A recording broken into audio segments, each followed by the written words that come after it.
સતયુગ પૂરો થયો અને નવસૃષ્ટિનું નિર્માણ થયું. પૃથ્વી ઉપર દાનવો અને માનવો વંશ વિસ્તાર વધવા માંડ્યો. દાનવો બલિષ્ઠ બન્યા હતા. તેઓ મન ફાવે તેમ વર્તન કરવા લાગ્યા. તેઓ યજ્ઞમાં ભંગ પડાવતા અને જો તેની કોઈ સામે થતા તો તેને ખડગના એક જ પ્રહારથી સીરી નાખતા. ઋષિમુનિઓ તેમના અસહ્ય ત્રાસથી ધ્રુજવા લાગ્યા. આશ્રમો અને ગૌશાળાની ગાયોના કતલ કરતા પણ તેઓ અસકાતા નહીં. જેમ જેમ દાનવોનો અત્યાચાર વધતો ગયો તેમ પૃથ્વી કંપવા લાગી. પૃથ્વી અસુરોના ત્રાસ સહન કરી શકી નહીં. તે ત્રાહિમામ ત્રાહિમામ પોકારવા લાગી. સેવટે પૃથ્વી ગાયનું રૂપ ધારણ કરી કૈલાશ પર્વત ઉપર દેવાના દેવ મહાદેવ પાસે ગયા. મહાદેવે કહ્યું, હે દેવી, તમે આ રૂપમાં કેમ? તમે તો જગતનો આધાર છો. તમને જે દુઃખ હોય તે કહો.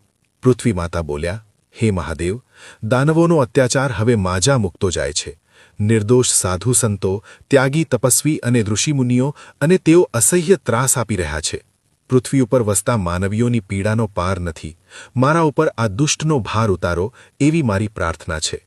મહાદેવ કહે છે, જ્યારે જ્યારે તારા ઉપર પાપનો ભાર વધે છે ત્યારે શ્રીહરિ વિષ્ણુ અવતાર ધારણ કરે છે અને ધર્મની સ્થાપના કરે છે. સદાશિવ પ્રસન્નતાથી કહે છે, ધર્મધ્વંશ નિવારવા વિષ્ણુનો નિર્ધાર. ધર્મ સ્થાપના કાજે યુગે યુગે લે અવતાર. ત્રેતામાં શ્રીરામ ને દ્વાપર કૃષ્ણ મુરારી, કળિયુગમાં પીર રામદેવ વિષ્ણુના અવતારી. આમ કહી અને પૃથ્વી માતા વિદાયની થી.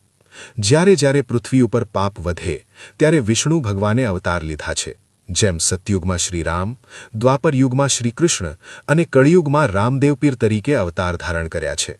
મિત્રો, તેમાંથી આપણે રામદેવ પીર બાપા વિશે સંપૂર્ણ ઇતિહાસના વિડીયોની એક આખી સિરીઝ બનાવવાની છે. તો અમારી સાથે જોડાયેલા રહો.